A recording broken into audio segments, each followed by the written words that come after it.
nessa manhã, pelo tempo que nós temos para passar com os nossos irmãos, Senhor Deus. E nós oramos, Pai, para que nosso coração esteja aberto para ouvir de Ti, para receber-te como Tu és, Pai. Nós queremos Te louvar, Senhor Deus, exaltar o Seu nome nesta manhã. E por isso, Senhor Deus, nós ligamos nossa mente a Ti, Senhor Deus. Que o Senhor és tudo que nós desejamos ter, o Senhor é tudo que nós precisamos, Pai. Em nome de Jesus.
Ser um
baseado naquele texto, naquele versículo que diz que tudo que nós precisamos para a vida e para a piedade já nos foi entregue pelo nosso Deus.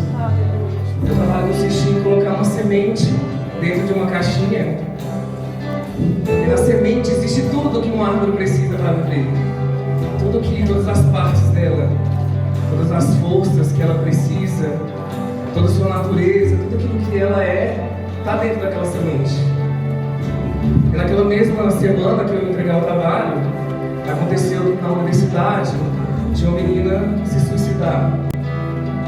E normalmente eu pensaria que tudo que ela precisaria para a vida, ela já tinha, por exemplo. Existe uma coisa que tem que ser acrescentada a isso, que eu aprendi dessa vez, que o ambiente importa muito. Nosso ambiente de igreja é o que nos dá força. E para além daquilo que nós já somos, a nossa igreja tem que refletir, tem que ser raiz forte no solo, que é o nosso Deus, que é a nossa rocha forte. Hoje eu fiquei sabendo que a Rô vai realizar uma atividade, ela nos deixa um pouquinho, né, para cuidar da família dela. Isso faz muito sentido para mim, porque o ambiente importa muito para o nosso crescimento. E a gente acabou de cantar que a nosso Deus seja a glória e que a nossa vida seja para louvor dele. Existem ambientes onde a gente não consegue isso. Eu queria que a gente orasse agora, que a gente fechasse os nossos olhos, que você pensasse nos seus, pensasse naqueles que você desejava que estivesse nesse lugar, que participasse da mesma alegria e desse privilégio que nós temos, e que a gente seja um ambiente para que essa pessoa tenha vida. Senhor Deus, nós declaramos que a Ti, Deus, seja toda honra, seja toda glória. Senhor Deus, a Ti toda honra, toda glória, Senhor Deus. Mas o Senhor nos conhece, Senhor, e apesar daquilo que nós somos, aquilo que nos diferencia, Senhor Deus, importa mais, Pai, aquilo que nos faz os lugares, Senhor Deus, onde nós firmamos os nossos pés, onde nós nos estabelecemos, Senhor Deus, como igreja, como parte do Seu corpo, como vida pulsante, Senhor Deus, que atravessa de mim e dos meus irmãos, como águas, Senhor Deus, que jorram e que encontram as águas que transbordam também dos nossos irmãos. Hoje nós oramos, Senhor Deus, por aqueles que não têm esse privilégio que nós temos, Senhor Deus. Porque, Senhor Deus, não é um direito nosso, e não é porque nós merecemos, Senhor Deus, mas porque alguém, Senhor Deus, porque nossos pais, Senhor Deus, nossos pais espirituais, cuidaram da nossa vida, para que hoje nós pudéssemos dar frutos. Porque pais espirituais, Senhor Deus, oraram por nós, para que hoje nós pudéssemos ter força. E assim, Senhor Deus, como se rega plantas, se coloca adubo, Senhor Deus, pessoas cuidaram de nós, pessoas realizaram, Senhor Deus, o que Cristo fez primeiro, quando se entregou naquela cruz. Nós não conheceríamos, Senhor Deus, se outras pessoas não revelassem, não falassem e não anunciassem o Seu amor, Deus. E hoje nós oramos, Senhor Deus, para que nós sejamos esse espaço, Senhor Deus, de vida, onde floresce, Senhor Deus. E que através das nossas vidas, através também do que nós falamos, Senhor Deus, pessoas desejem viver em nosso meio, desejem crescer, sustentados por nós, que sejamos pais espirituais, Senhor Deus, para os nossos jovens, para as nossas crianças, Senhor Deus, para que, Senhor Deus, nós sejamos um corpo vivo, Senhor Deus, que o Teu nome seja engrandecido, e que para Ti, Senhor Deus, no final de tudo isso, seja a nossa vida, Senhor. Essa é a nossa oração, Pai.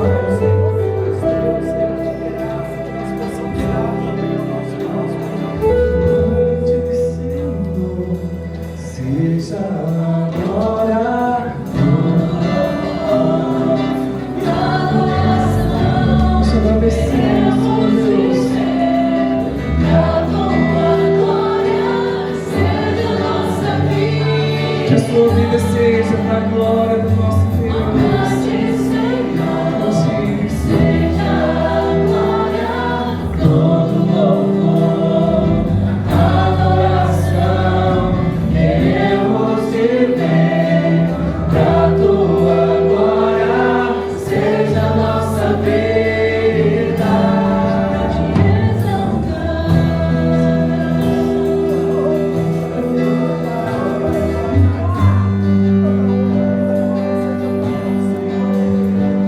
Aleluia! Bom dia, meus irmãos. Graça e paz sobre a vida de vocês, amém?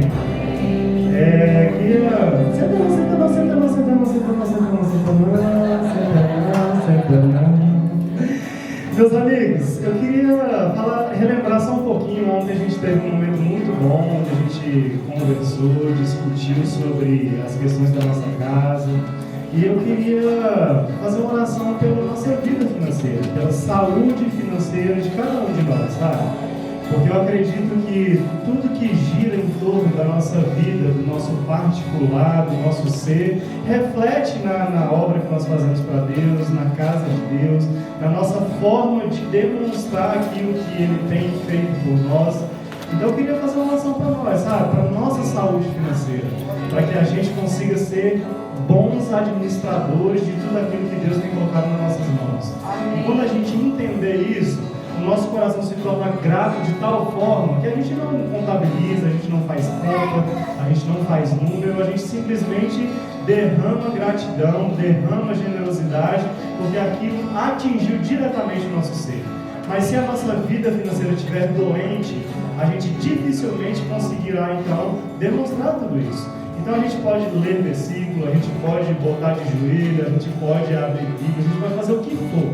Mas se houver uma doença dentro de nós, isso nada vai adiantar. Então a gente precisa curar o nosso coração, precisa curar a nossa mente, para que tudo aquilo que a gente for fazer para Deus e através dele, seja de forma saudável, seja de forma consciente e convicta por tudo aquilo que ele tem feito por nós. Amém? Então eu queria orar pela sua vida, você feche seus olhos. Coloque aí você diante de Deus, a sua casa, aquilo que Deus tem colocado nas suas mãos. Bem, Pai, em nome de Jesus, Deus, eu quero colocar, Pai, a minha vida, a vida dos meus irmãos diante do Senhor. Deus, porque eu tenho certeza, Pai, que o Senhor já tem nos presenteado, tem nos dado muitos presentes, ó Pai, nessa nossa vida. Oh Deus, eu acredito que o Senhor tem cuidado, ó Pai, de nós nos mínimos detalhes. O Senhor não tem deixado faltar, Deus, nada, Senhor, na nossa dispensa. O Senhor não tem deixado faltar nada, Pai, que seja essencial para a nossa vida. O Senhor não tem deixado faltar, Pai. Por mais, ó Deus, que meus irmãos muitas vezes precisam, Senhor, que as portas sejam abertas. Oh Deus, não tem faltado nada, Senhor, para nenhum deles. Assim como não tem faltado para a minha casa, Pai. Mas eu te peço, ó Deus, que o Senhor nos leve, Pai, uma consciência, ó Pai, de derramar aos seus pés, Deus, tudo aquilo que o Senhor tem colocado nas nossas mãos. Então nos ensina, Deus, a sermos bons administradores, ó Pai, por tudo aquilo que o Senhor tem, ó Deus, colocado sobre a nossa responsabilidade. Oh Deus, a Tua palavra diz, ó Pai, que o Senhor nos iria abençoar quando nós soubéssemos, ó Deus, administrar o pouco que o Senhor tem colocado nas nossas mãos. Assim, Deus, o Senhor nos levaria para o muito, Deus, para o muito que a gente jamais pôde imaginar. Então, Deus, nos ajude, Senhor, a sermos, ó Deus, conscientes, sermos convictos, sermos gratos, ó Deus, naquilo que nós já temos hoje. Para que o amanhã, Deus, que o Senhor irá, Pai, nos colocar, o amanhã que o Senhor irá, Deus, nos presentear com presentes maiores, ó Deus, a gente não seja, Pai, egoísta e use isso somente para nós, mas que a gente, ó Deus, devolva ao Senhor, a gente derrame aos pés do Senhor, ó Deus, e assim, Pai, o nosso coração poderá entender o que é, Deus, a generosidade que o Senhor colocou sobre a nossa vida. Para que as boas obras que o Senhor já planejou para nós, ó Pai, elas possam ser efetivas sobre nós. Então nos ajude, Deus, ajude os meus irmãos, ajude, Senhor, cada um de nós, ó Pai, a curar, Senhor, as doenças do nosso coração. As doenças, ó Pai, que têm feito de nós, ó Pai, pessoas egoístas, pensado, Senhor, muitas vezes somente, Deus, no nosso próprio umbigo. Então nos ajude, nos leve, ó Pai, sempre a uma consciência, independente de números, independente de valores, ó Pai. Isso é que a gente te pede, ó Deus, cura o nosso coração, cura a nossa mente, cura, Senhor, o consumismo presente aos nossos olhos, ó Pai, para a honra, glória e louvor do Teu santo nome, Jesus. Amém. Então convido meus irmãos, você a ofertar, você a passar cartão, você a fazer o que você quiser, tá bom?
esteja com todos nós nessa manhã.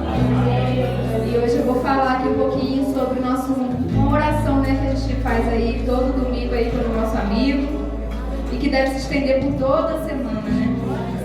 Essa semana eu tive na minha vida alguns amigos que surgiram e às vezes a gente acha assim, naqueles momentos que você está mais triste, mais isolado, aí você fala, nossa, tem tanta gente e não tem ninguém ao mesmo tempo, né? Então, assim, às vezes você pode se sentir só, pode estar precisando de uma oração, mas Deus é seu amigo. Amém? Você tem um amigo e ele é fiel, ele jamais vai te deixar só. Mas você não vai ficar só no abstrato, porque ele vai usar pessoas para te abençoar, pessoas que vão estar com você, pessoas que vão ser levantadas para te animar em momentos difíceis. E eu tive algumas pessoas essa semana. Eu tenho passado por situações difíceis na minha vida, mas Deus tem cuidado de mim.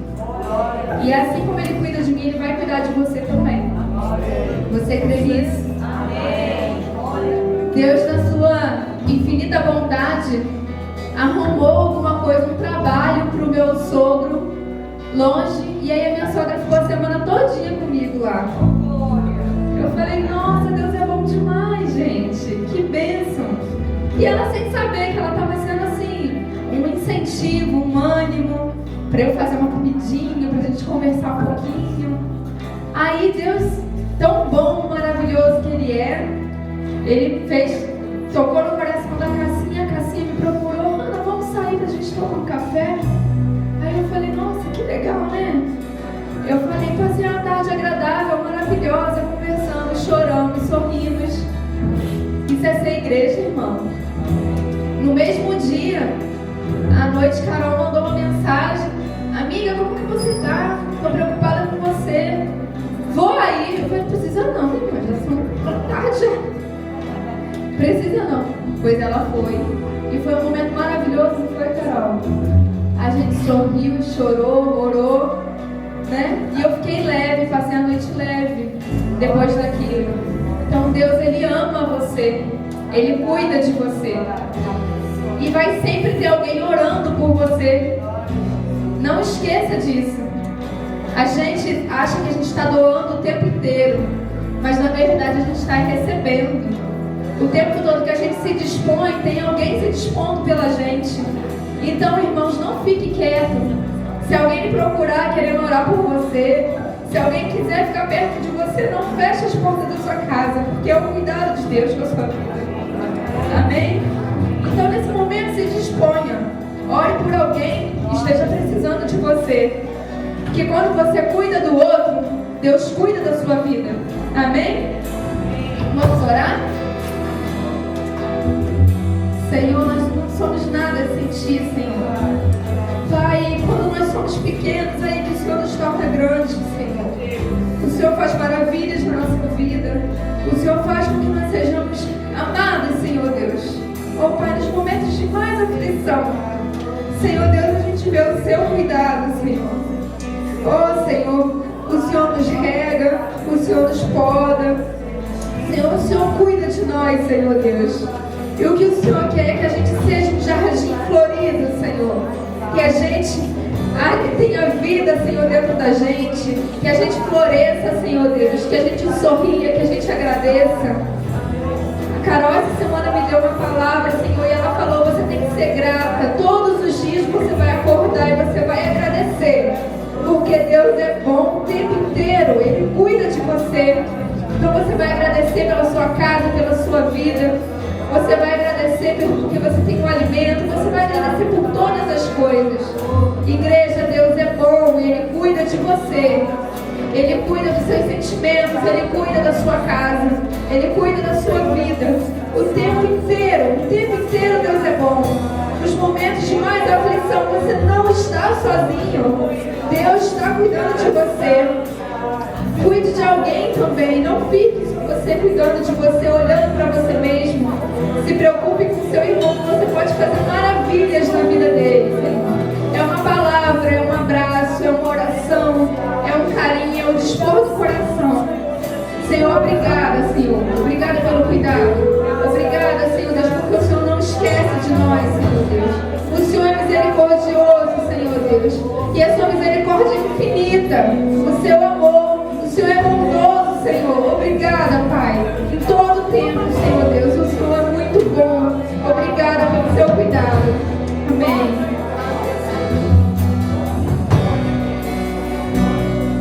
Eu queria que nesse momento nós aproveitássemos enquanto cantamos essa música e colocamos em prática isso que a Ana falou também. Dê uma palavra de bênção para o seu irmão, de carinho, cuidado, tá bom?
Igreja, vamos estender as mãos para cá, para abençoar nossas crianças.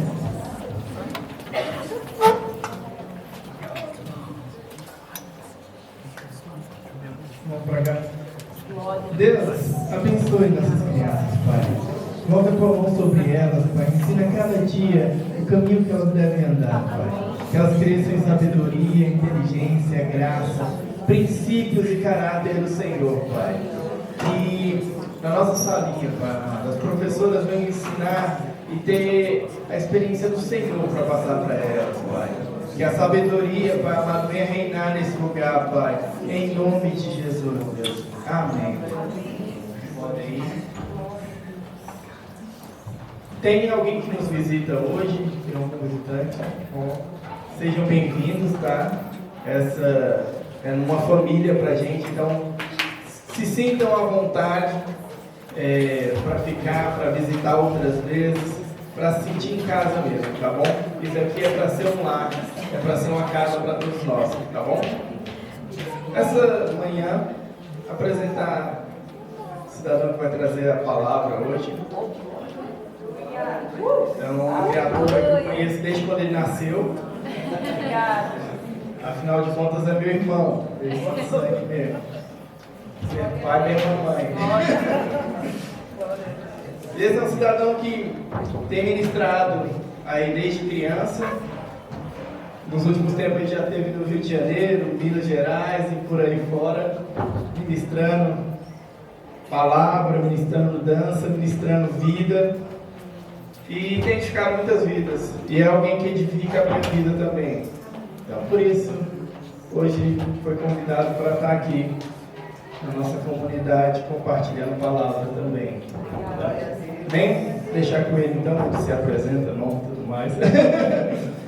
Vamos só orar por ele. Deus, Pai amado, muito obrigado pela vida do meu irmão. Coloca a tua mão sobre ele, Pai amado, que ele venha trazer aquilo que o Senhor já preparou no coração dele. Que a tua sabedoria, Pai amado, transborde nesse lugar hoje, Pai. Que o Senhor flua, Pai, que teu Espírito Santo conduza da tua maneira única, Deus. Que essa terra, Pai amado, venha ser uma terra farta de rica em nutrientes para que cresça as sementes lançadas, Pai. Em nome de Jesus, Pai. Amém. Vai ser igreja. Meu nome é Jadson, né? Deixa eu me apresentar. Eu tenho 26 anos, sou casado com a Laís, assim, amor, não é mais linda. Maravilhosa. A gente faz 4 anos esse ano, a gente é muito feliz de ser casado. É difícil, né? Mas é bom também, né? Não é fácil, mas é bom. Abra sua Bíblia em 1 Coríntios.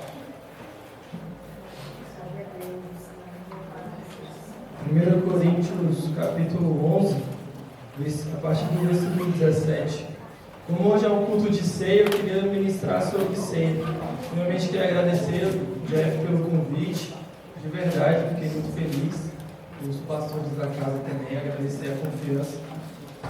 Porque eu falei para ele, cara, eu nunca ministrei um culto de ceia, nunca ministrei ceia, então aí tudo tem a primeira vez, né? Amém. E porque para mim ceia, culto de ceia é um culto muito sublime, tem que ser um algo, assim, todo culto é especial, mas acho que o culto de ceia, por tudo que ele carrega, todo o significado que ele carrega, ele tem que ter um algo a mais, assim, se vocês me entendem. Então é uma responsabilidade, mas eu creio que o Senhor vai falar nos nossos corações. E assim, quando o Senhor me trouxe a palavra, eu fiquei, Deus, mas essa igreja é uma igreja, assim, que o pouco que a gente conhece é um referencial para nós. A gente até, eu e minha esposa, se a gente não gostasse tanto da nossa igreja, a gente vinha para cá, porque aqui tem esse ambiente que se importa com o outro, que ama o outro, que cuida do outro, que tenta sempre estar em unidade. Então, quando o Senhor começou a trazer algumas coisas, eu fiquei, Deus, mas será? Mas o que o Senhor trouxe no meu coração, ele falou, exatamente, essa igreja é característica disso, isso é a característica dessa igreja. Então, precisa estar muito bem fundamentado o amor ao próximo, o cuidado. Todas as igrejas deveriam ser assim, todas as igrejas deveriam ser assim, cuidado com o outro. Mas o Senhor trouxe algo e vamos ministrar. Então, quem achou... 1 Coríntios capítulo 11, a partir do versículo 17. Acho que o Jeff já usa um pouco. Porque eu amei a expressão, né? Que significa concorda, assim seja, já é, tamo junto, é nóis, fechou, é isso aí. E o ho a gente pode usar para isso também. Quem achou, diga ho. Massa. Pode ser aceitado mesmo, mas é referência, que é a palavra de Deus. A partir do verso 17. Nisto, porém, que vos escrevo, não vos louvo, porquanto vos ajuntais não para melhor, sim para pior. Porque antes de tudo estou informado a haver divisões entre vós, quando vos reunis na igreja, e eu em parte o creio. Porque até mesmo importa que haja partidos entre vós, para que também os aprovados se tornem conhecidos em vosso meio. Quando, pois, vos reunis no mesmo lugar, não é a ceia do Senhor que vós comeis. Porque ao comerdes, cada um toma antecipadamente a sua própria ceia, e há quem tenha fome, ao passo que há também quem se embriague. Não tendes, porventura, caso antes comer e beber, ou menosprezais a igreja de Deus, e envergonhais os que nada têm? Que vos direi? Louvar-vos-ei? Nisto certamente não vos louvo, porque eu recebi do Senhor o que também vos entreguei, que o Senhor Jesus, na noite em que foi traído, tomou o pão, e tendo dado graças, o partiu, e disse: isto é o meu corpo, que é dado por vós, fazei isto em memória de mim. Por semelhante modo, depois de haver ceado, tomou também o cálice, dizendo: este cálice é a nova aliança, no meu sangue, fazei isso todas as vezes que o bebedes em memória de mim. Porque todas as vezes que o comeis este pão, bebedes esse cálice, anunciais a morte do Senhor, até que ele venha. Por isso, aquele que comeu o pão ou bebeu o cálice do Senhor indignamente será réu do corpo e do sangue do Senhor. Examine-se, pois, o homem a si mesmo, e assim coma do pão e beba do cálice. Pois quem come e bebe sem discernir o corpo, come e bebe juízo para si. Amém? Vamos ler até aqui por enquanto. Irmãos, a igreja de Corinto, não sei se os irmãos já sabem, conhecem, mas a igreja de Corinto tinha vários problemas, vários, era uma igreja bem complicada, que Paulo nessa carta ele exorta bastante, ele traz bastante correção, né, para aprimorar os santos do Senhor, para que a igreja se pareça cada vez mais com Jesus. E nessa sessão ele começa a falar sobre a reunião daquele povo, a eclésia daquele povo, a assembleia, o ajuntamento daquelas pessoas. E ele começa falando: nisso, porém, eu vos escrevo, porquanto vos ajuntais, não para melhor, e sim para pior. Então eles se juntavam e a galera saía pior do que entrava na igreja. E isso tem acontecido nos nossos dias, na igreja do Brasil. Não falo especificamente dessa. Mas às vezes as pessoas vêm para a igreja e a gente acaba saindo pior do que a gente chega. Como assim? E hoje em dia está ao contrário. Às vezes a gente acha que está saindo melhor, mas na verdade está saindo pior. Às vezes as pessoas vêm para a igreja buscando um alívio, um massagear na alma, e às vezes ela encontra isso, porque às vezes a igreja não tem mais pregado o que a palavra diz, e aí as pessoas até saem aliviadas, mas elas não saem preparadas para a semana. Então acaba que elas vêm para a igreja, sentem alívio, mas não, na semana elas não conseguem frutificar, e acaba saindo, no final acaba saindo pior do que elas entraram. O que eu penso? Que às vezes elas se sentem melhor porque tiveram um ego massageado, então elas saíram pior. Ou então, se elas se sentem mal porque elas foram confrontadas pela palavra, aí elas saíram melhor. Porque se elas foram confrontadas com a palavra, foram ensinadas pela verdade da palavra, mesmo que aquilo cause um desconforto dentro do nosso ser, porque quando a gente se vê, quando a gente está diante do Senhor e Ele mostra quem nós somos, às vezes gera vergonha, gera um sentimento de arrependimento. Isso pode ser algo ruim para a nossa carne, para o nosso ego, mas na verdade isso é bom, porque está nos fazendo nos parecer mais com Cristo. Então isso é bom. Essa é a função isso é o motivo da nossa reunião.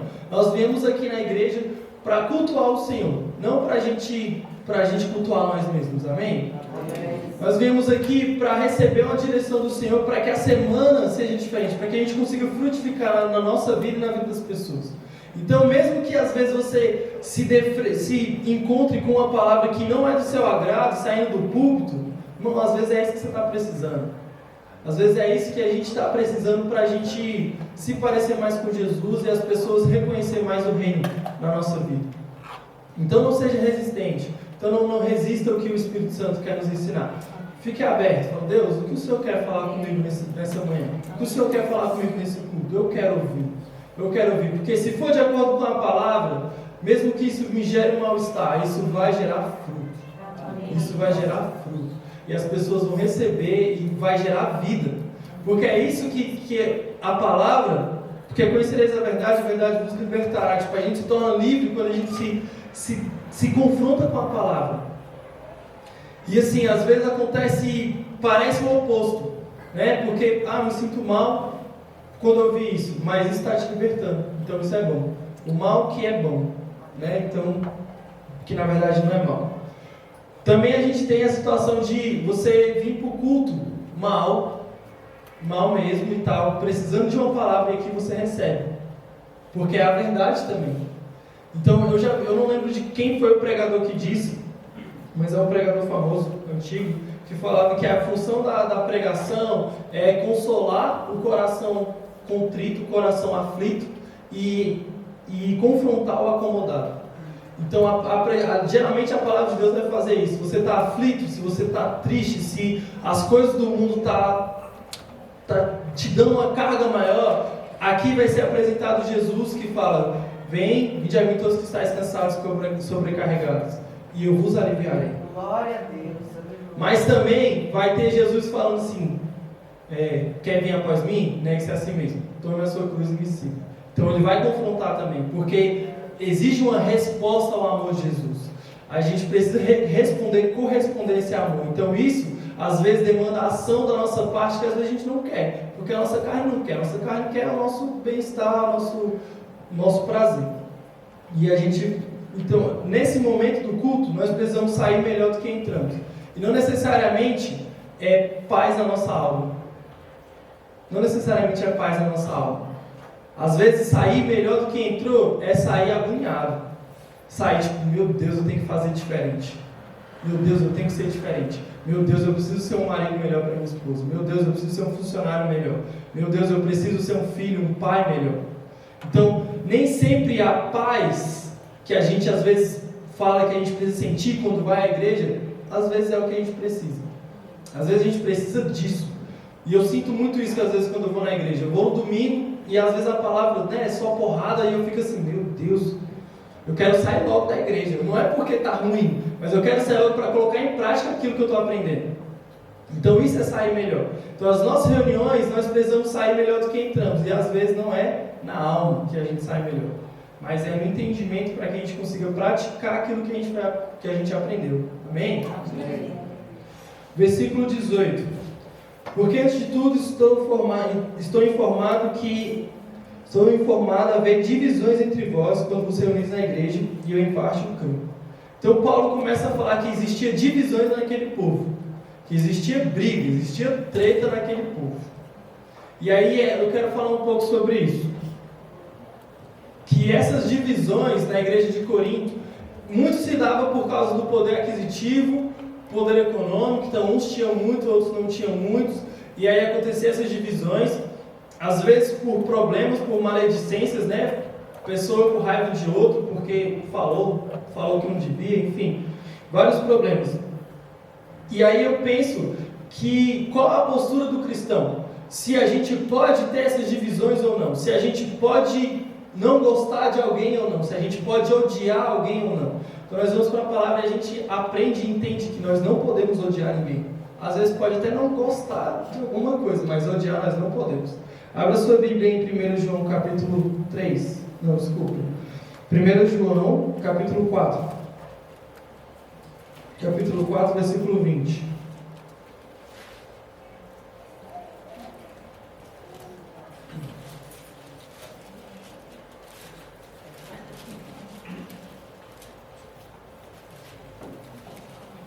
Primeiro João, capítulo 4, versículo 20. Se alguém disser amo a Deus e odiar o seu irmão, é mentiroso, pois aquele que não ama o seu irmão, a quem vê, não pode amar a Deus a quem não vê. Então, irmãos, independente do que aconteceu, do problema e da situação que aconteceu, ou da falha de caráter da pessoa ou não, nós não podemos odiar o nosso irmão. Porque se a gente odeia o nosso irmão, como é que a gente vai falar que ama a Deus? Porque é muito mais difícil, essa é a ideia de João, é muito mais difícil você se relacionar com um ser que você não consegue ver, Mesmo que você consiga sentir, mas você não consegue ver, é muito mais difícil você se relacionar com esse ser do que se relacionar com uma pessoa que você está vendo. Então, se você não consegue se relacionar com a pessoa que está do seu lado, você não consegue se relacionar com Deus. Se você odeia o seu irmão, você não ama a Deus.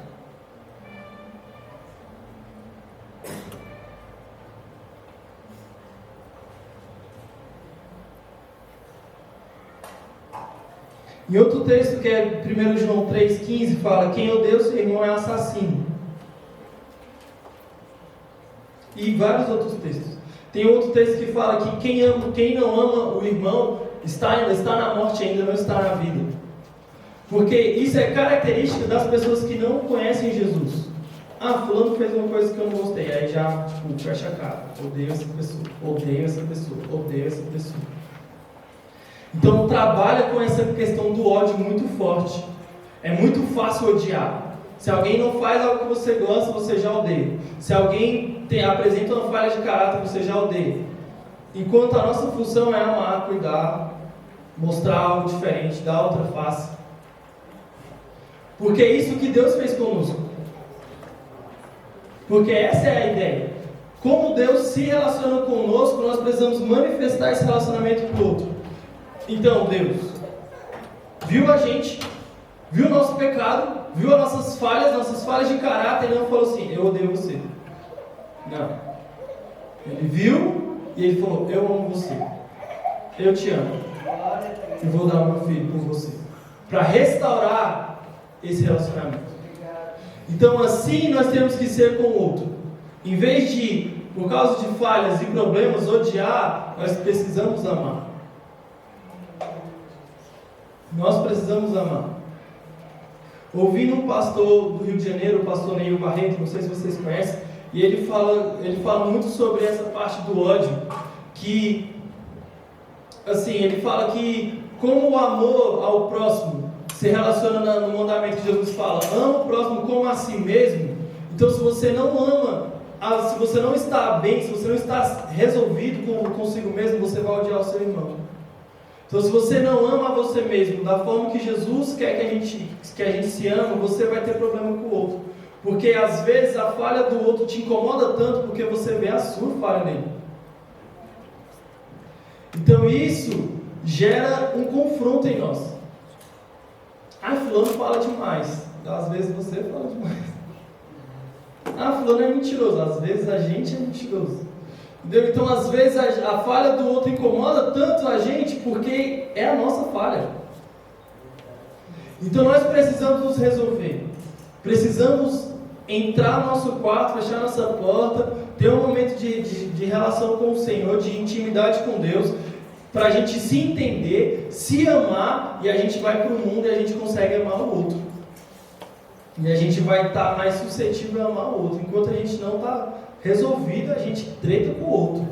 Então, se você não está bem, isso aí para os casais até é mais fácil. É mais fácil, assim, ó, se você não está, tipo assim, aconteceu uma briga em casa, eu sou desse, aconteceu uma briga em casa, cara, quando eu vou, tudo vai ser treta, o trânsito vai ser treta, e o trabalho vai ser treta, entendeu? Então, tipo assim, quando você não está bem, uma coisa não está bem, tipo, vai acumulando as coisas. Então, o segredo é: se resolva. Se resolva com o Senhor, se resolva consigo mesmo, e as outras coisas vai ser mais fácil resolver. Amar o outro vai ser mais fácil do que odiar. Então nós precisamos amar o outro. Para amar o outro, nós precisamos se resolver. Nós precisamos nos amar, nós precisamos entender o amor de Deus, o amor que Deus tem por nós, nos amar, e a gente vai manifestar esse amor para o outro. Amém? Então Jesus, ele, lá em Mateus capítulo 5, versículo 23, abre para mim, por favor, eu gosto muito desse texto, porque ele vive me confrontando. Mateus capítulo 5, versículo 23 e 24.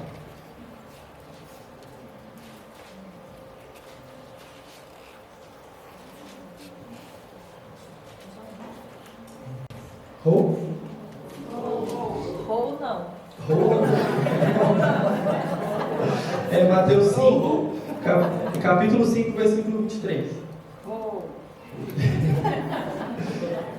23 e 24. Se, pois, ao trazeres ao altar a tua oferta, ali te lembres de que teu irmão tem alguma coisa contra ti, deixa perante o altar a tua oferta, vai primeiro reconciliar-te com teu irmão, e então voltando faz a tua oferta.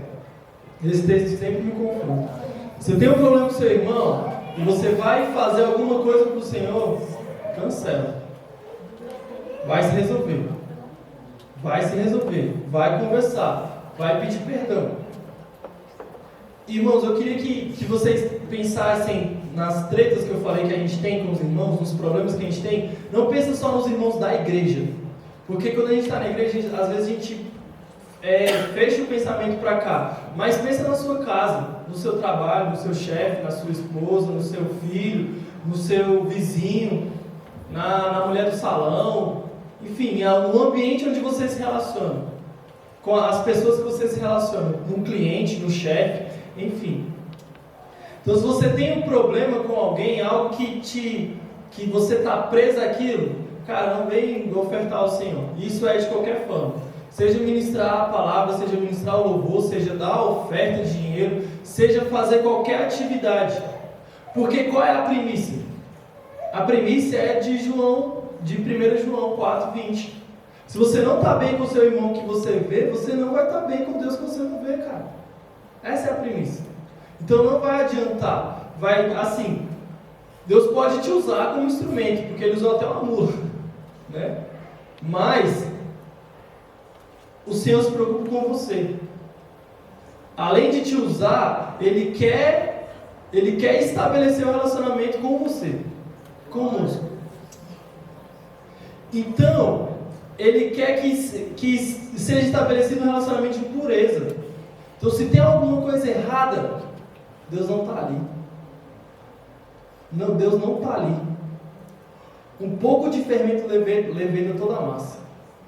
Então, o Senhor não está lá. Deus não está lá. Se não for puro, se não for certo, se não for preto no branco, Deus não está lá. Ah, mas tem fulano que não gosta. Então resolve. Ah, mas e se ele não quiser? Então, a Bíblia fala como a gente tem que resolver. Você vai lá, Mateus capítulo 18, se eu não me engano. Isso. Mateus capítulo 18, a partir do versículo 15.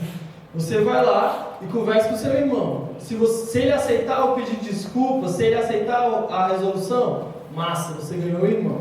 Se ele não aceitar, você leva uma testemunha, 2 ou 3 testemunhas, para ver aquele ambiente. Se ele não aceitar o pedido de desculpa ainda, você traz na igreja, expõe. Enfim, aí depois disso você está livre. Tem todo esse processo. Mas a gente não está afim de fazer esse processo, não. Essa é a verdade. A gente tem pessoas, depois nos estudos psicológicos aí, a gente viu que tem pessoas que têm mais dificuldade ainda, que a gente adia o confronto. Eu sou desses também, que adia o confronto. Se tem uma situação que vai gerar um atrito, depois eu vejo isso aí. E aí acaba que vai deixando para depois e nunca resolve. Então a gente não pode ser assim. A gente precisa se resolver. E aí o que acontece comigo? Quando eu chego para ministrar, aí Deus lembra assim, ei, fulano, ei, isso aqui. Aí você tem que deixar tudo e vai lá, resolver o negócio. Ah, mas está resolvendo só porque tem que ministrar também. Mas não é só, mas é porque eu tenho que resolver. Preciso deixar as coisas certas. Preciso deixar as coisas em paz. Porque a paz é um princípio muito importante no reino de Deus. Ele até às vezes não. Ele segundo a palavra, um dos critérios para a gente conseguir se relacionar com Deus. Porque lá em Hebreus 12, versículo 15, fala que seguir a paz com todos e a santificação sem a qual ninguém verá Deus. Então você tem que seguir a paz com todos, senão você não vai ver Deus. É a paz e a santificação. Sem esses dois você não vê Deus. Só com a santificação, porque uma coisa vai gerar a outra, logicamente. Porque se você se santifica, se você passa pelo processo que Jesus nos ensina de como ser, nós vamos ter paz com o outro. E aí a gente vai se relacionar diretamente com Deus. Mas a paz, ela é fundamental para a gente conseguir ver Deus. Para a gente conseguir ter acesso ao Senhor. Não tem como alguém que se diz profeta, que se diz ministrante, ter treta com outras pessoas. ter problemas de relacionamento com outras pessoas. Ah, mas eu não tenho com ele que tem comigo. Lá nesse versículo de Mateus, isso que é engraçado, que ele fala assim, ó, se lembra que teu irmão tem alguma coisa contra você, às vezes não é nem você que tem contra ele que tem contra você, tu vai lá e resolve do mesmo jeito. Porque o Evangelho, ele não pede o normal pra gente, entendeu? Ele pede o a mais. E é isso que Jesus fala nesse Sermão do Monte. Se a prática de vocês não exceder o dos escribas, não serve para mim. Você tem que ir além. Você tem que ir além do que eles faziam. Se eles faziam X, tem que fazer X e Y. Então, se você tem alguma coisa contra o seu irmão, você tem que ir lá pedir perdão? Tem. Isso aí é o básico. Se ele tem alguma coisa contra você, você tem que ir lá. Porque isso é ir além. Isso é andar 2 milhas. Então o Evangelho pede para a gente a mais. E a gente tem que cumprir isso, amém? Pedro, um pouquinho para frente do versículo 18, né, que Jesus ensina como se resolver, Pedro pergunta também, Jesus, quantas vezes eu tenho que perdoar meu irmão? Né? Ele pergunta 7 vezes e tal, pensando que já era muito, não, 70 vezes 7, é muito além. Muito além. Então a gente precisa exercer esse perdão, exercer um perdão para o outro e resolver os conflitos, para que a gente esteja em paz, para que a comunidade esteja em paz, para que a gente consiga andar em unidade, para que a gente consiga ser um corpo bem ajustado. Amém? Vamos voltar para o nosso texto base de Coríntios.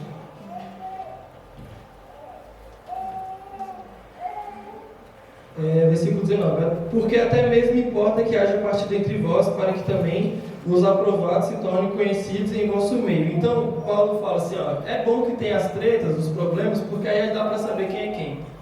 Porque quando está tudo bem, beleza, é fácil. Agora, quando tem um problema, que a gente testa o caráter do cristão. O cristão aprovado, ele vai fazer o quê? Ele vai se resolver. Ele vai se resolver com alguém. E para você se resolver com alguém, às vezes você precisa ceder. Às vezes não, geralmente você precisa ceder. Você não vai chegar em alguém e falar que está com a razão e a pessoa vai ficar de boa. Não. Agora, se você pede perdão, você já desarmou toda aquela situação. E aí você consegue restabelecer aquela conexão, aquele relacionamento. Então, na hora do problema é que a gente sabe quem é quem. Que a gente sabe quem é cristão e quem não é. Porque o nosso ego está o tempo todo querendo ser superior ao outro.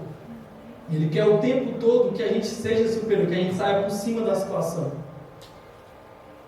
E para a gente resolver, para a gente restabelecer o relacionamento, às vezes você precisa sair por baixo, sair perdendo. Paulo em outro momento até fala, ninguém quer o dano de vocês, ninguém quer sofrer o dano, por isso que vocês não conseguem. Porque ninguém quer sofrer o dano, ninguém quer ser o prejudicado. E hoje na igreja é assim. Ah, sou crente, mas não sou otário. Sou crente, mas não sou bobo. Ninguém quer sofrer o dano. E é isso que Jesus ensina a gente a sofrer o dano, por amor ao outro, por amor ao próximo. Amém? Então nessa parte Paulo fala, é bom que tenha para a gente ver quem é aprovado. Então não é a ausência de conflito que faz uma igreja ser boa ou não. Não é ausência, porque não tem como, gente. Tem gente, vai ter problema, é normal. Porque é ser humano é difícil. Então faz parte. Agora a diferença está no que vai acontecer quando tiver o problema. E como as pessoas vão lidar com o problema. Se as pessoas vão de forma madura sentar e conversar, ou se elas vão se odiar, xingar e fazer treta e dividir a igreja. Porque é isso que acontece nas igrejas hoje, né? A pessoa pensa de um jeito, o outro pensa do outro, eles entram em conflito, ninguém abre mão e cada um segue seu rumo. Isso não é evangelho. A ideia é, conversa, pensa diferente, soma. Entende a parte de cada um, porque tem que pensar diferente. Por quê? Porque são partes diferentes do mesmo corpo. Então você quer mais ênfase no evangelismo? Aqui, meu irmão, a rocha vai fazer o evangelismo. Quer mais ênfase nos casais? Pronto, aqui, ó, vai fazer o trabalho com os casais. Entendeu? Porque a ideia é você vê o problema, você é a solução do problema. O negócio é que a gente quer problematizar sem ser a solução do problema. A gente precisa ser solução, não problema. Então, irmãos, a diferença está em como vamos lidar com os problemas que nós temos entre nós. Como vamos lidar com os conflitos. Se você consegue abrir mão do seu, perdoar e seguir a vida, porque isso vai fortalecendo cada vez o relacionamento em vez de enfraquecer. Cada vez que você só deixa passar, vai enfraquecendo os relacionamentos. A ideia é se resolver, porque isso fortalece. Versículo 20. Quando, pois, nos reunimos no mesmo lugar, não é a ceia do Senhor que comeis. Então eles faziam qualquer coisa menos a ceia do Senhor. Aquilo não era a ceia do Senhor. Versículo 21. Porque ao comeres, cada um toma antecipadamente sua própria ceia, e há quem tenha fome, ao passo que há também quem se embriague. Quero chamar a atenção para isso aqui. Irmãos, eu quero que vocês, quando eu estava preparando essa ministração, eu entendi que a gente podia utilizar alguns princípios que Paulo aplica na ceia para a gente entender a vida como um todo. Então aqui vai ser uma parte mais enfática disso. Aqui eu percebo o individualismo daquelas pessoas. Né? Que cada um, eu tenho o meu, se exploda o outro. Eu vou fazer o meu e o outro, não estou nem aí para ele. Então o individualismo, o egoísmo nessa comunidade era muito presente. E isso a gente precisa cuidar muito para que isso não seja a nossa realidade. Porque o evangelho é o oposto da individualização, do individualismo, o oposto do egoísmo. Porque tudo no evangelho que a gente vai ver, tudo na palavra de Deus é tratado no coletivo. É tratado no coletivo. Então você vai ver nos textos lá de Hebreus. Hebreus? Não anotei aqui. Mas é no texto de Hebreus que eu esqueci a referência. Que nós somos a nação. Isso, quem lembra o texto? Isso. Nós somos. Eu vou pegar aqui, que eu anotei. Só não estou lembrando antes. Eu vou pegar certinho.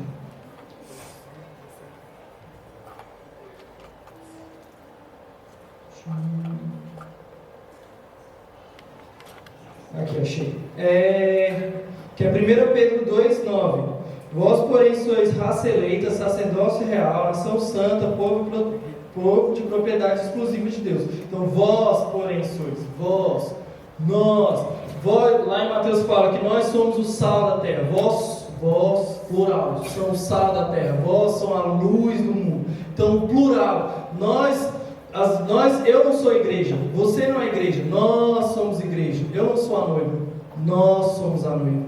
Então, não é o singular, é o plural, é o coletivo. O Senhor trabalha na coletividade, porque o Evangelho é formado de pessoas, mas é formado de pessoas ligadas a um corpo. Então, sempre é trabalhada a coletividade, e nunca a individualidade no fim nela mesma. É trabalhada a individualidade para um propósito do coletivo. Então, o que a gente precisa prestar atenção é que, ao oposto do que acontecia, que era o egoísmo, a individualização, cada um fazendo o seu, a ideia da ceia é ser coletivo, ser comunitário, é pensar no outro, não pensar só em si. Então, o tempo todo a gente vai ver passagens na Bíblia que trata do coletivo, do plural. Tem o texto de Mateus também, 18, que fala que onde tiver 2 ou 3, Jesus falou assim, ali eu estou. Se tiver 2 ou 3 concordando de alguma forma, eu vou estar estabelecendo aquela concordância. Então existe um poder na coletividade que é diferente do individual. Mas isso não quer dizer que não existe individual, que é uma anulação do sujeito. Não é assim também.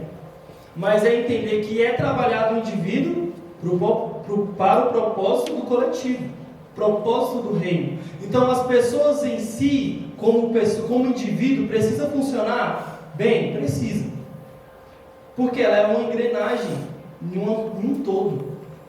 Cada engrenagem é importante.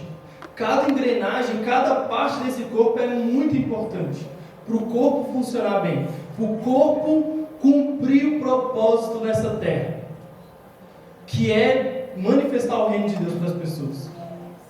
Então cada um tem uma função e a gente precisa descobrir a nossa função.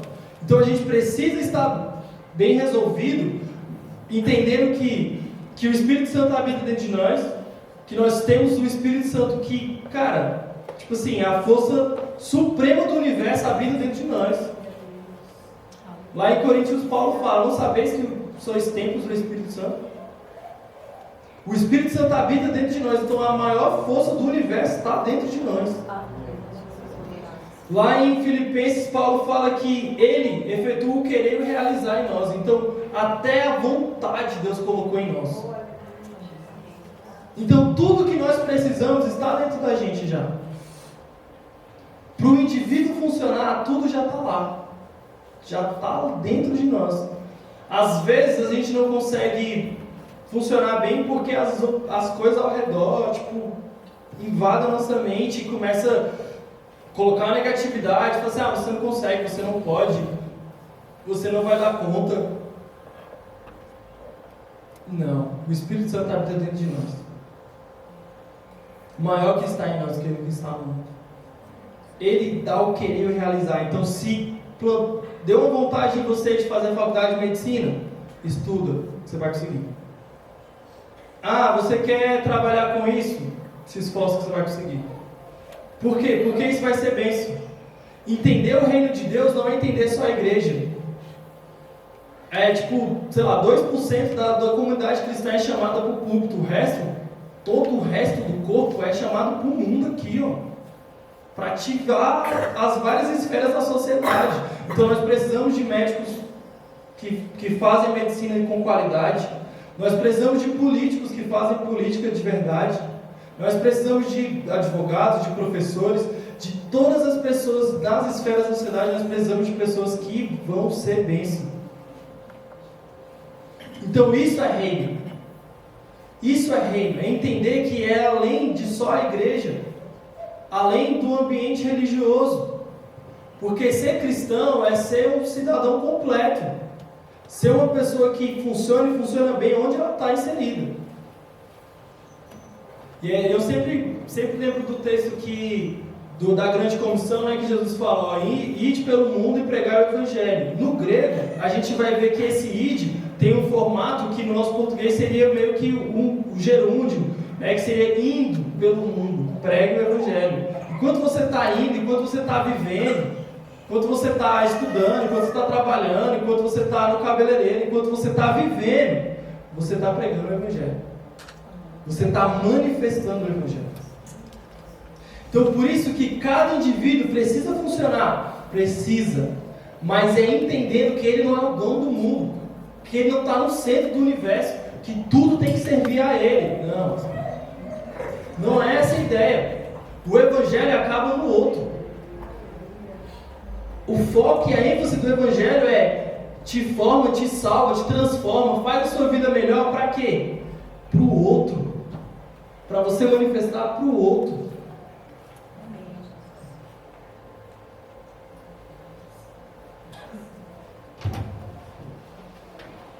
Daqui a pouco eu vou falar um pouco mais sobre isso. Nós vamos continuar a leitura. 22. Não tendes porventura caso antes comer e beber, ou menosprezais a igreja de Deus, e envergonhais os que nada têm? Que vos direi, louvar-vos-ei, nisto certamente não vos louvo. Então Paulo desce o sermão na galera. Vocês estão de palhaçada, é? Não, galera, não é isso. Isso não é ceia. Isso não é mesmo. E ele paga o sapo pra galera. 23. Porque eu recebi do Senhor e também vos entreguei que o Senhor Jesus Cristo, à noite foi traído, tomou o pão. E tendo dado graças, partiu e disse: isso é o meu corpo que é dado por vós, fazei isto em memória de mim. Vamos aprender alguns princípios aqui que Jesus fez e Paulo está citando. Jesus pegou o pão e deu graças. Então a primeira coisa que Jesus fez é deu graças. Então ser grato é fundamental. Isso que a professora estava falando no início, ser grato. Ser grato em tudo.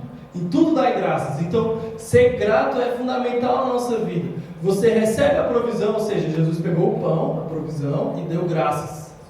E o ato de dar graças de Jesus é tanto de consagrar aquilo a Deus, como de agradecer aquilo que foi dado.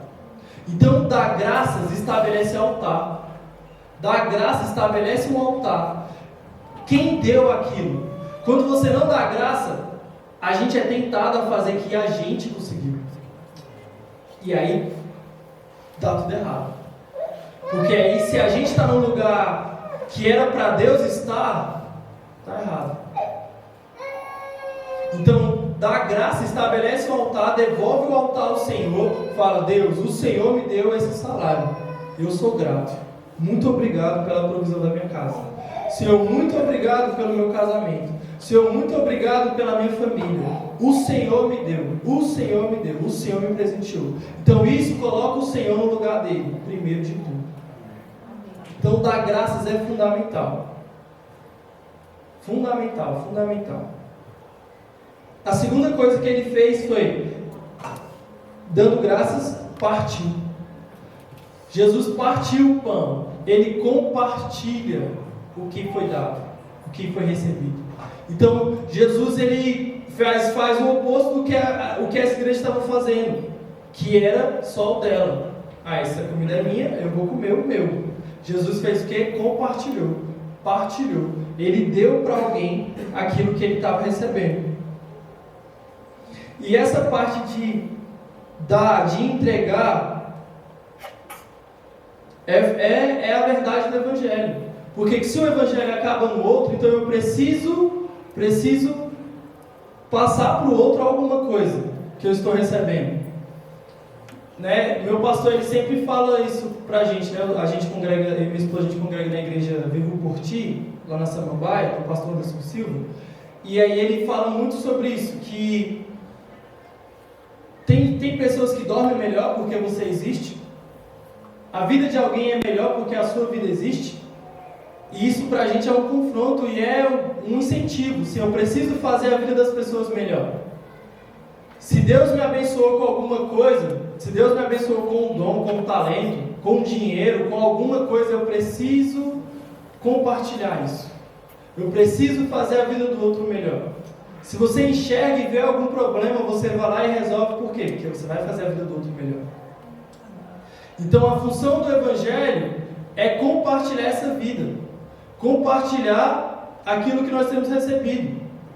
Porque Jesus, quando ele veio, lá em João 10:10, ele fala que o diabo veio para matar, roubar e destruir, mas que ele veio para dar vida, vida em abundância. E o que é essa vida em abundância? Abundância não é só o necessário. Abundância é o que sobra. É sobrando. Então Jesus fez tudo o que ele fez na cruz para que a gente tivesse uma vida que sobrasse. E quando fala vida, fala de todos os aspectos que envolvem a nossa vida. Então ele vai falar, então o que tem que sobrar? Tem que sobrar dinheiro. Tem que sobrar dinheiro. Por que tem que sobrar dinheiro? Por que a gente precisa ser próspero financeiramente? Para a gente ajudar as pessoas. Lá em... gosto muito desse texto, em Efésios, abre aí rapidinho. Efésios capítulo 4. Efésios capítulo 4, versículo 28.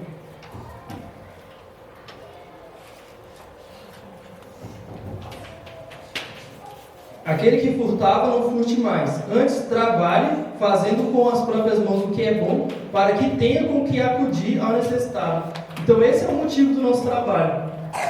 Além de suprir a nossa casa, de suprir a necessidade dos nossos, a gente precisa trabalhar para ter o que acudir as pessoas. Está precisando de ajuda? Está aqui. Está aqui. Você está precisando de quanto? Quanto para resolver seu problema? R$500? Está aqui. Meu sonho é chegar nesse nível. E antes a gente não pensava nisso, né? A gente tinha uma mente de contra a prosperidade, porque a teologia da prosperidade, né, que fala, você tem que ter casa, Deus vai te dar casa, Deus vai te dar casa, Deus vai te dar. A gente criou o oposto, né? A gente criou o outro extremo. A teologia da prosperidade fez a gente fazer assim, não, isso é errado, isso é do diabo. Mas o que e aí ela fez, o diabo teve dois sucessos, né? Porque ele acabou, mexendo na ideia da igreja e criando uma resistência à prosperidade. Sendo que a prosperidade é bênção. É bênção a prosperidade. É bênção você ser próspero. É bênção você ter condições financeiras boas. É bênção. Quem não gosta de ter dinheiro, irmão? Quem não gosta? Mas a gente precisa entender o motivo da prosperidade. Porque a prosperidade, eu vou falar, prosperidade a gente fala de riqueza, não só de financeiro, mas agora eu vou falar de dinheiro. Não é só você ter para você. A ideia é você ter para acudir alguém, para ajudar alguém. Porque toda obra missionária precisa de dinheiro. A igreja precisa de dinheiro. Porque a igreja precisa de estrutura, precisa de salinha para as crianças, precisa de cadeira, precisa tudo na vida, no mundo que a gente vive, precisa de dinheiro para acontecer de alguma forma. Mas tem uma frase que um cara falou na nossa igreja que é uma verdade: o dinheiro precisa estar no bolso, não no coração. Ele precisa ter o lugar dele. Porque isso também, quando a gente às vezes lê a Bíblia errado também, quando fala que a raiz de todos os males é o quê? O amor ao dinheiro, não é o dinheiro. A raiz de todos os males não é o dinheiro, é o amor pelo dinheiro. É você amar ter aquilo, ter o poder de ter o dinheiro. Isso é a raiz de todos os males, mas o dinheiro não é o problema. O problema é o que fazemos com o dinheiro. O problema é como administramos aquilo que o Senhor tem nos dado. Porque o dinheiro, na mão de quem quer fazer o reino funcionar, é bênção, irmão. É bênção.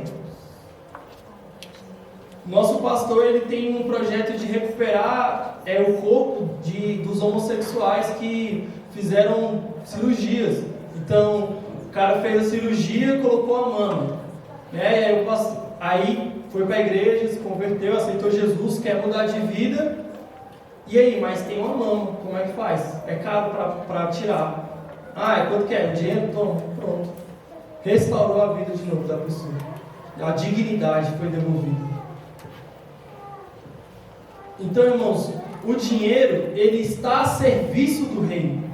O nosso dinheiro precisa estar a serviço do reino. Por isso que nós precisamos querer ter esse dinheiro, para a gente colocar para rodar esse dinheiro. Entendeu? Tem uma necessidade aqui?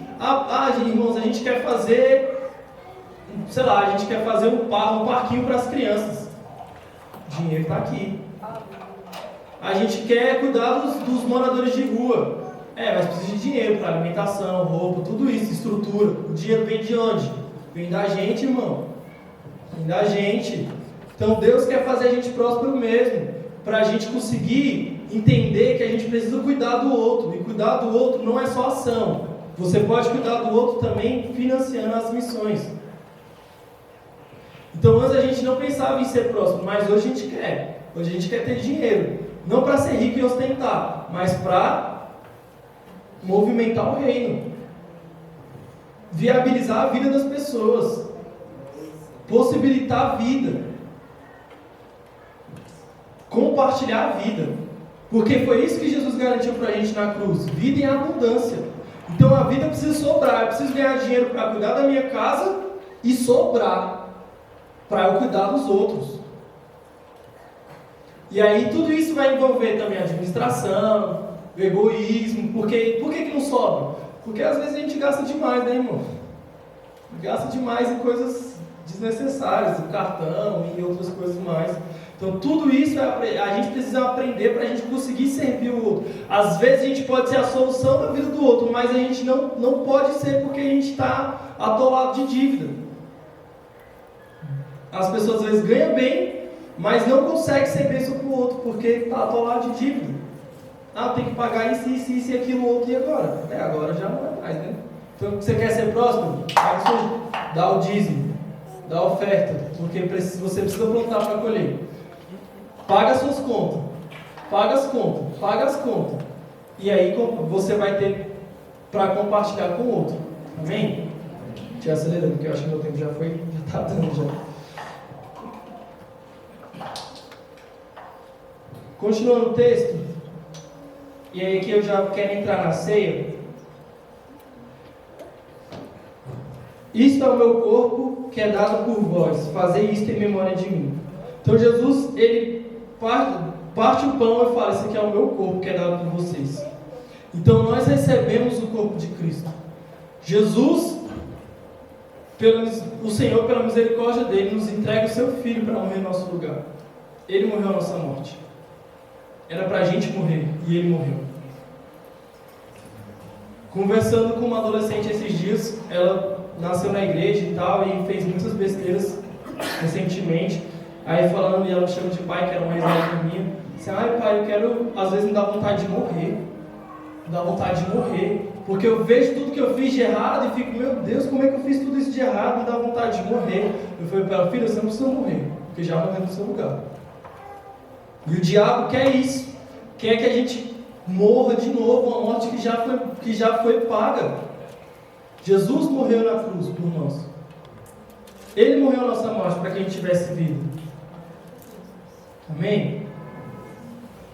Fazer isso em memória de mim.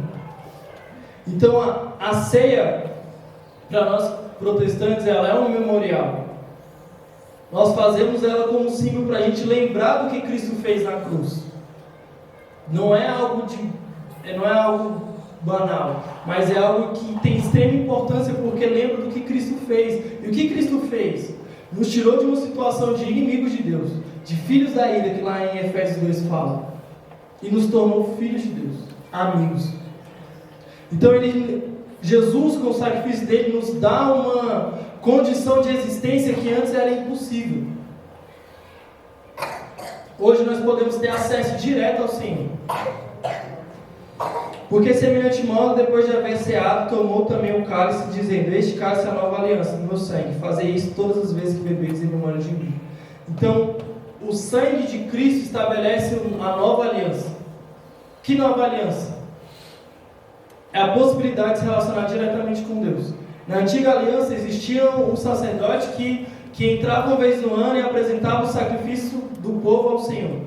Agora nós podemos entrar diretamente e conversar diretamente com o Pai, se relacionar diretamente com o Pai. Lá em Mateus 6,6 fala que a gente pode entrar no nosso quarto, fechar nossa porta e orar ao Pai que vem em secreto. A gente pode estabelecer um relacionamento próximo ao Senhor, direto, sem intermediário. O único intermediário do nosso relacionamento entre os homens e Deus é quem? Cristo. Ele é o caminho, Ele é o mediador. Por causa dele nós podemos ter acesso ao Senhor. Essa é a nova aliança, um relacionamento direto com o Senhor. O Espírito Santo habitando dentro de nós. Porque antes o Espírito Santo ele vinha sobre alguém, fazia o que precisava fazer, profetizava e depois saía. Agora o Espírito Santo habita em nós. Nós temos a possibilidade de andar no Espírito. Na palavra diz que ele é o Espírito da verdade que nos guia pela verdade. Então, irmão, se a gente estiver em unidade, comunhão com o Espírito, ele fala no nosso coração, que é a nossa mente, ele fala, faz isso, não faz aquilo outro, faz isso, não faça isso. Ele está o tempo todo em nós falando o que nós precisamos fazer e o que não precisamos fazer. Essa é a nova aliança que Jesus inaugurou na cruz.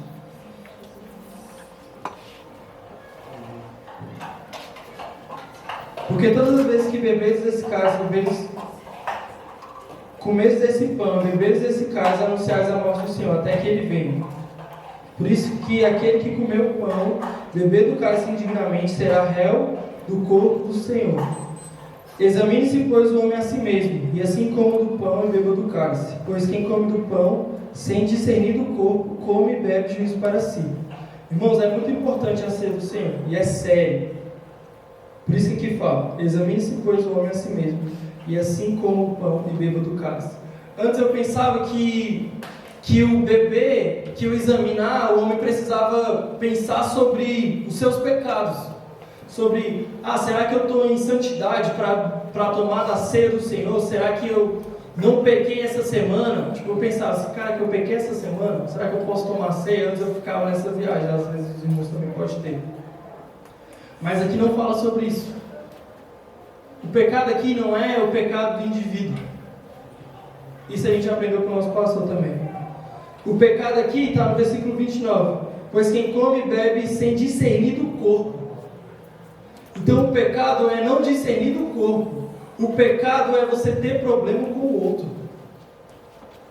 O pecado que aquelas pessoas tinham era treta com o irmão. É não estar bem com o outro. Então esse era o problema. E é isso que precisa ser examinado. Será que eu tenho um problema com alguém? Será que eu não estou bem com meus irmãos da minha comunidade de fé? Será que eu não estou bem com a minha família? Será que eu não estou bem com o meu chefe? Então é isso que precisa ser analisado nesse momento. Porque os pecados do indivíduo, Jesus pagou na cruz. Jesus morreu na cruz. Para que não houvesse culpa sobre nós. Então, irmãos, o que precisa ser resolvido em nosso coração, quando a gente vai ceiar, são os nossos relacionamentos com os nossos irmãos. Com as pessoas da igreja, com o nosso familiar, com o chefe, com o nosso ao redor. Você pode se colocar de pé, que nós vamos ter esse momento de ter aceito o Senhor.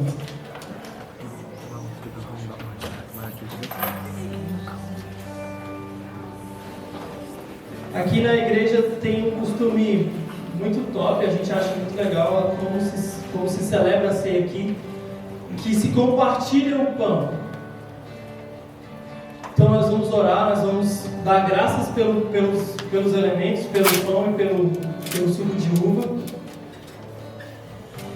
E vai ser repartido de fato, vai ser partido de fato e vai ser compartilhado com os irmãos.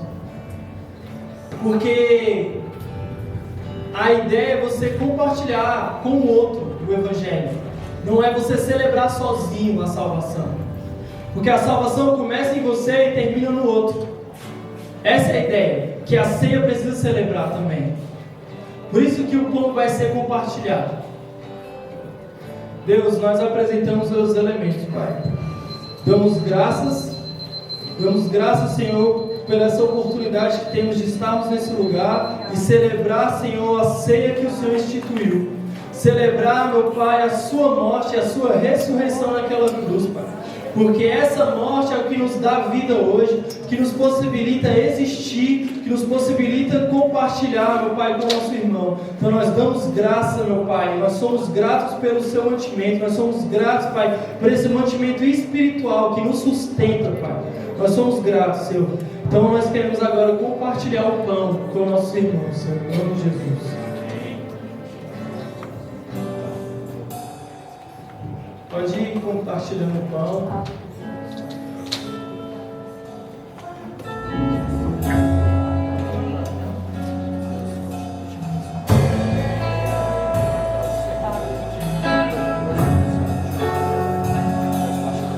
Teu sangue leva-me além, a todas as alturas, onde ouço a sua voz.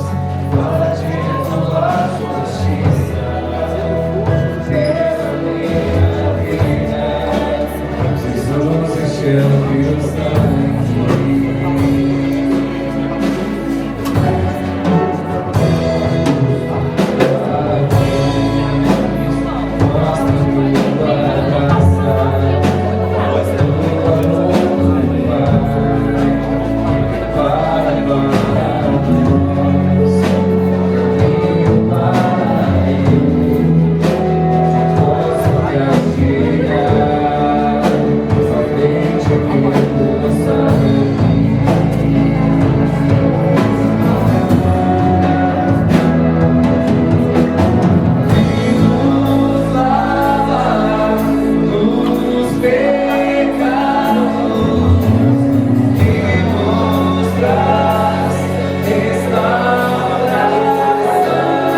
Primeiramente, Ele pagou o nosso pecado.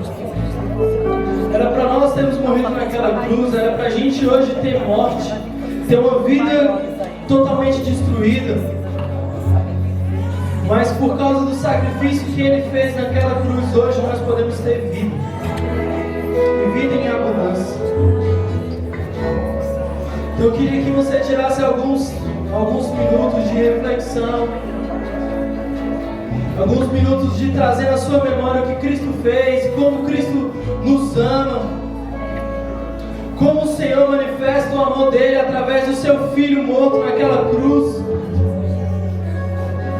que possibilitou vida, que possibilita a gente poder viver de forma plena, saber o que precisamos fazer amanhã.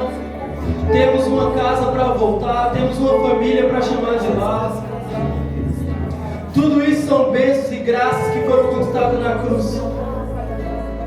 Essa paz que invade o nosso peito, que invade o nosso ser, só foi conquistada na dor de Cristo.